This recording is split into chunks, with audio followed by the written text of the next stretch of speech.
Yop les gens, comment allez-vous? Écoutez, moi ça va vraiment très bien, j'ai la forme, j'ai la patate, j'espère que vous l'avez de votre côté, que les profs, voilà, vous mettent pas trop la pression au niveau des examens en fin d'année pour que ce soit pour ceux qui passent le bac ou pour ceux qui passent le brevet, que voilà, tout se passe bien. Donc aujourd'hui, gamers et gamers, on se retrouve pour un petit gameplay, donc une petite nucléaire à la MUT1, donc sur un map Slums, en point stratégique, en multi-équipe. Alors, tout d'abord, j'ai un petit peu planté le décor, je vais un petit peu introduire le gameplay. Donc au niveau du gameplay, je jouais donc avec la MUT1, pardon, donc un de mes fusils d'assaut préférés, un gros coup de cœur sur ce Black Ops 2. Donc c'était ma première nucléaire, ça faisait un bon bout de temps que je l'avais dans mon mode studio, mais j'avais envie de vous préparer quelque chose de propre pour cette première nucléaire. Vous allez voir que quand je serai en série nucléaire, il y aura un petit compteur qui va s'afficher en haut à droite vous indiquant ma série. Donc voilà, donc au niveau du gameplay, donc je joue à la M81, viseur réflexe, poignée ergonomique et la crosse arrière. Donc voilà, trois accessoires qui sont redoutables pour cette arme, je vous les conseille vraiment pour tous les fans de M81. Franchement à mon avis il y a des gros carnages à faire avec ces accessoires. Et donc voilà, donc au niveau de mes atouts, gilet pare-balles en atout 1. Pourquoi gilet pare-balles? Parce que dans le point stratégique vous prenez énormément de grenades et de C4 et que le C4 et la grenade sont vraiment des accessoires meurtriers qui font vraiment très mal, ils sont vraiment limite abusés dans ce Black Ops 2 et donc gilet pare-balles est pour moi indispensable en point stratégique et dans tous les autres modes à objectif. Donc voilà, atout 2 j'avais mis pillard pour ne pas manquer de munitions en série nucléaire. C'est vrai que c'est dommage de gâcher une nucléaire parce que vous manquez de munitions. J'avais également pris la sauce atout 2 donc qui me permettait de mettre deux atouts 2, donc j'avais pris robustesse qui est un atout pour moi également indispensable parce que ça va vous permettre que quand votre ennemi va vous tirer dessus, en fait, votre arme ne se lèvera pas, elle restera droite et c'est un atout qui est pour moi indispensable dans tous les modes, qui est vraiment indispensable sur ce Black Ops 2, donc je vous le conseille vraiment. Et atout 3 dextérité pour viser plus vite après une course. C'est vrai qu'en plus les AR, donc les fusils d'assaut sont un petit peu moins fluides que les mitraillettes. Donc voilà, atout également indispensable. Donc voilà au niveau de ma classe, au niveau de mes score streaks. Alors j'avais mis le drone de brouilleur ainsi que la microstation orbitale. Alors pourquoi ces trois score streaks là? Parce que en fait c'était la combinaison la plus simple pour moi pour sortir une nucléaire. Étant donné que dès qu'on débloque son drone, donc à 3 ou 4 ennemis d'affilée, vous débloquez votre drone. Et dès que vous lancez votre drone et qu'un coéquipier avec vous, donc comme vous avez pu le voir à l'écran, j'ai eu une assistance drone de brouillage, c'est-à-dire que ça vous compte des assistances et donc ça vous débloque votre microstation orbitale plus facilement. Donc voilà pourquoi ces trois score streaks là. Et puis voilà, du moment où vous avez débloqué votre microstation orbitale, normalement ça devrait y aller tout seul. Donc voilà, donc petite nucléaire à la MUT1 sur la map Slums. J'espère vraiment qu'elle vous plaira, comme je dis c'est ma première nucléaire. Donc voilà, on peut voir au compteur en haut à droite que je suis à 4. Donc aujourd'hui les gars, pour cette petite vidéo j'avais choisi un bon petit sujet. Un sujet qui vous touche quasiment tous sur Call of Duty, donc se lancer au Desserto. C'est vrai que le Desserto, c'est on va dire la grosse tendance du moment. C'est un petit peu, ouais, depuis Black Ops 2 franchement, ça s'est vraiment révélé. Il y a beaucoup de joueurs qui voudraient se lancer au Desserto mais qui voilà, qui ne trouvent pas les moyens. Et c'est pas, je vous le dis, c'est pas en étant premier master en ligue, donc la meilleure division en ligue possible, que vous serez lancé et repéré dans le Desserto, pas du tout. Donc il faut vous inscrire sur des sites. Donc moi j'ai créé un roster il n'y a pas si longtemps que ça, donc je me suis inscrit sur un site et franchement il est vraiment, c'est le site que je vous conseille en premier pour tous ceux qui veulent se lancer sur le Desserto. Ça s'appelle Glory for Gamer. Donc il y aura le lien de ce site dans la description de cette vidéo. Donc Glory for Gamer les gars, en fait c'est quoi? C'est un site tout simplement qui vous permet de vous inscrire à des tournois qui sont sur le site, organisés par le site. Et donc à chaque fois que vous gagnez un tournoi, en fait vous allez avoir, si j'ai bien compris, de l'argent qui sera valable sur le site en fait. Et avec cet argent vous pourrez comment vous dire, vous pourrez acheter vos inscriptions sur le site en fait pour participer à d'autres tournois. Et donc voilà, c'est super, c'est bien. En plus vous avez une cote de popularité, c'est-à-dire au niveau de vos matchs, quand vous faites un match avec une autre équipe, l'autre équipe a des petites questions à répondre au niveau de vous, si voilà, s'il n'y a pas eu trop de rage ou quoi. Et donc vous avez une cote de popularité après qui vous suit partout sur le site. Donc voilà, un très bon site, je vous le conseille vraiment. Donc le lien c'est dans la description. Après pour tous ceux qui veulent débuter aussi dans le Desserto, donc il y en a deux autres, il y a Game2 et Game Battle, les Major League Gaming. Donc c'est deux sites que je vous conseille vraiment. Ils sont vraiment très bien pour commencer dans le Desserto et pour se faire un premier avis dans le monde du Desserto. Donc voilà pour les trois sites que je vous commence pour tous ceux qui veulent débuter. Pour ceux qui ont un niveau on va dire validé, pour ceux qui commence pas le Desserto, qui voudrait juste un petit peu s'améliorer avec des bons joueurs en Desserto, je vous conseille de vous inscrire sur le site ForWin ainsi que Code Tournament. Donc c'est des sites où voilà, le niveau est un petit peu plus recherché, un niveau un petit peu plus élevé. C'est vraiment de très bons sites qui vous proposeront de très bons matchs. Au niveau de l'organisation sur le site, il est vraiment très bien, donc je vous conseille vraiment de vous inscrire sur ces sites là pour tous ceux qui voudraient s'améliorer et faire vraiment un grand pas vers le Desserto.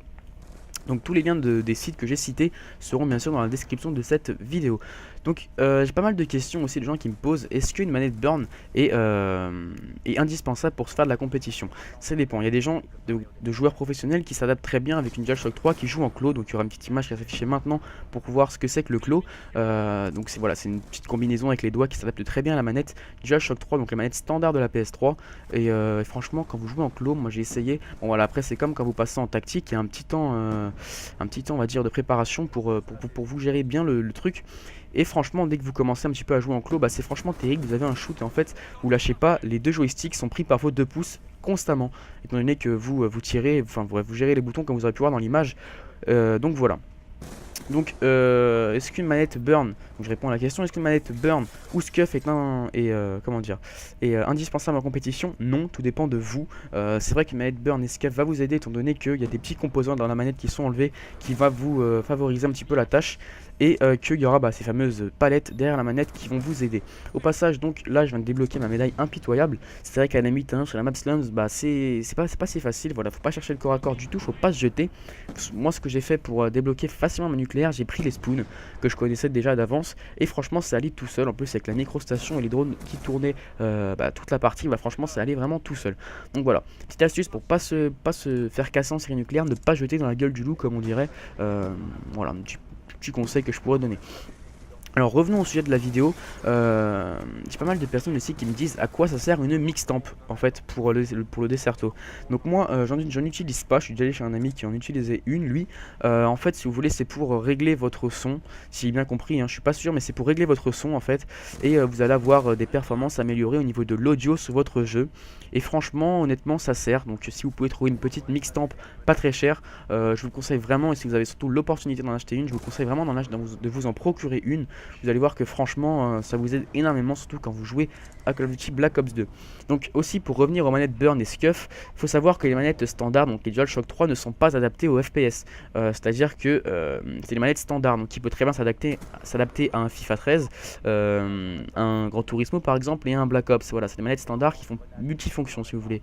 Et donc c'est vrai qu'elles sont pas vraiment favorables pour les FPS. Donc voilà, je vous conseillerais quand même si vous avez l'opportunité de vous procurer une manette Burn ou Scuf. Donc au niveau du gameplay là, vous voyez que je suis à 19, donc là je viens d'enchaîner mon 20ème frag normalement, voilà, hop, j'ai la médaille implacable. Donc là qu'est-ce que je me dis? Je me dis ne te jette pas, c'est ta première nucléaire, je voulais vraiment la réussir, ça me tenait vraiment à cœur. Donc je me dis bloque le spoon derrière à la fontaine, comme pour ceux qui font un petit peu de ligue, ils connaissent sûrement. Donc voilà, je bloque le spoon à la fontaine derrière et les ennemis vont venir naturellement devant moi. Donc voilà, au passage je vais avoir un petit coup de chance il me semble. Ouais, il y aura 2 ennemis qui vont rentrer je crois, et je vais avoir un petit coup de chance, enfin bref. Donc voilà, donc je voulais aussi vous dire, j'envoie cette vidéo à CodeCF ainsi qu'à la Playgeek TV, donc je les remercie d'avance pour l'upload de cette vidéo. J'envoie pourquoi ces deux chaînes là, parce que voilà c'est des chaînes que je suis, que j'apprécie, et donc voilà, et qui sont encore accessibles au niveau du niveau du youtubeur. Donc voilà, donc qu'est-ce que je peux vous dire aussi de plus? Je regarde dans les questions que j'avais notées, qu'on m'a vraiment beaucoup posé, que ce soit sur les réseaux sociaux ou sur mes messages privés Facebook, YouTube tout simplement. Donc on m'a aussi dit, est-ce que le casque est indispensable pour jouer à Black Ops 2? Oui, je pense que là, oui, le casque est vraiment indispensable à Black Ops 2, enfin surtout les Call of en fait. Pourquoi? Parce que vous allez avoir franchement un plus au niveau de l'audio, et franchement ça va vraiment beaucoup vous aider. Donc pour moi oui, il est indispensable.